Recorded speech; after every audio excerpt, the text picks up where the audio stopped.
Hello and welcome to a new episode of Reptil TV. Here's my intro creature for you. Today, we're diving into the snake insiders, or rather, the Boyd insiders among you. What do I have here? It is a Liasis boa, or rather, it is called boa constrictor. The special thing about this animal is that it is melanistic, so as a juvenile, if you look closely at certain areas, you can still see the orange. Now I don't know to what extent you can hear the drone here. A drone is currently flying in. We can show them to you right now if you really would like. There are things in the background that you can't see. Southwest Broadcasting is currently with us. They are filming us as we film Reptil TV and are currently flying around here with their drone. So don't be surprised by these noises, but it's a pretty good thing. By the way, check out my Southwest Broadcasting soon. Here comes the episode about me, or about M's reptiles, and among other things, also here on Reptil TV, yes, my intro creature, 2001 melanistic Liasis boa. As mentioned, down here you can still see the pattern. The larger the animals become, or if the parent animals are almost pitch black. Actually, the Liasis boa has something really great with its orange color, making it black and orange. Then we could say, well, now just being black is kind of boring. On the other hand, this shiny iridescent black is of course beautiful as well. As terrarium enthusiasts, we naturally love unusual colors, and we definitely have that here. I think it's beautiful, and that's why I have my intro creature for you. We have made another call. Ask Stefan privately as a subtitle. So you are allowed, or rather, you could ask any private things. I keep saying it over and over, and sometimes I wonder who cares about what I do in my private life, or how and what. Do I sometimes have to wonder? But the response was really good again, and apparently it seems to be a bit interesting what I do outside of terraristics. I have picked out 1, 2, 3, 4, 5 questions, 6 questions. I will answer them today. From Neutrum. Hi, have you ever lent animals for radio, film, television, or music videos? And what kind of music do you listen to? Basically, there are 2 questions. For the first one, have you ever lent out animals? Of course, that's just part of the business. Over the years, there are always inquiries coming in. It's partly quite exciting or fun. A few years ago, for the jungle camp, we had to get the needle ready and press some snakes into our hands so that we could handle a snake before anyone had touched one in the jungle camp. What else comes to mind? Last time there were some YouTubers who wanted to do a session, and as a punishment they had to touch a snake or something like that. To be honest, I found that too silly, so I declined. I would have had to drive a few hundred kilometers somewhere as a punishment. I found that a bit crazy, but this is how inquiries keep coming in from time to time. Then we had Alice Cooper many years ago, and I've already told you about that a few times, showing you some photos. And I can also share something current about Alice Cooper.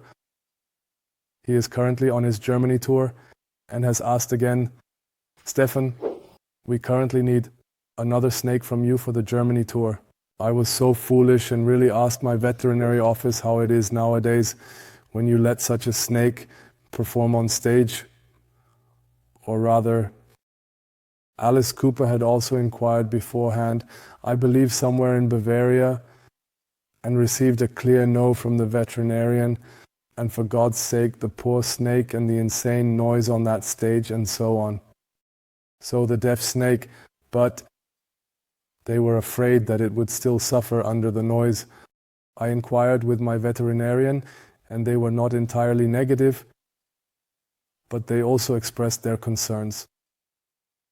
Long story short, it has become incredibly difficult, almost impossible.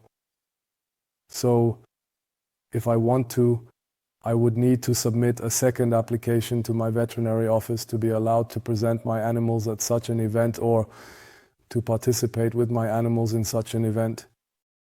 If I got the okay from my veterinarian, we would also need the okay from wherever the concert is. Stuttgart, Munich, I don't know where else the tour is going. It could be that the veterinarian says yes or no, but the snake, poor thing, is under so much stress on this stage. I don't know if you think back to earlier times or to situations like this, where the snakes are just hanging there, whether it's a rock concert, a children's birthday party, or in your living room at home. I've never been able to notice a difference. The snake is neither more nervous nor anything like that, so ultimately I would really say it doesn't really matter. But the veterinarians have serious concerns about that, and indeed the noise and so on. Unfortunately, it seems it is now impossible for us in Germany to appear with a reptile at such an event. You don't get the permits, and that's why I had to regretfully cancel with Alice Cooper for this year. It's really a shame. I would have really enjoyed it. Unfortunately, no. And now to your second question from Nutrium. What kind of music do you listen to?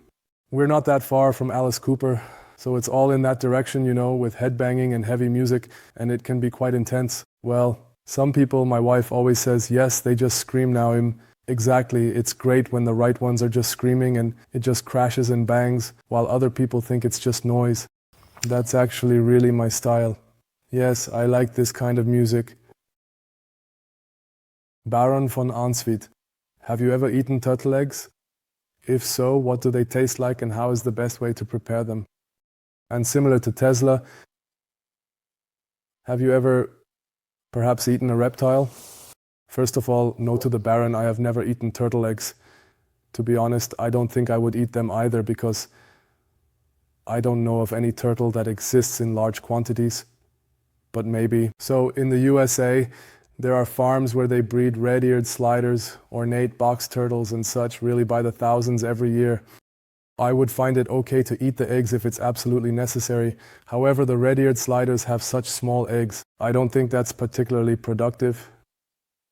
But I would never eat turtle eggs from any sea turtles or anything like that, because there are already too few of them in this world. Of course, you wouldn't eat any eggs from that. And that brings us to the second question. Have you ever eaten a reptile? I have eaten turtle in China. I have eaten crocodile. I have eaten iguana. These are all animals and things that are farmed. So iguanas, as I have mentioned a few times, are found in Central America, where there are large farms that breed iguanas for food. They have been eaten there for centuries. There are also farms for crocodiles where crocodile meat is eaten. The situation is similar with turtles, especially in China. I believe that something like this can be eaten because they are specifically bred for it. Whether I eat a rabbit, a chicken, or even a crocodile, if it is bred for that purpose, I think it's okay. In terms of taste, there's nothing here that I would say I need every other day. So from that perspective, it doesn't have to be, but it can be done. I believe the best of all was actually the iguana. It actually tasted quite good, but as I said, it's not a must.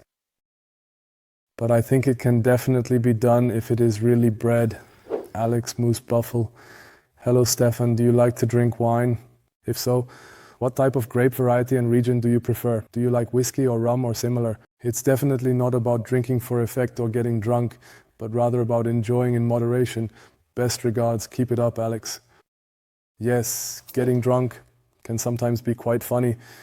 I have a few years of that behind me, but we definitely did that back then.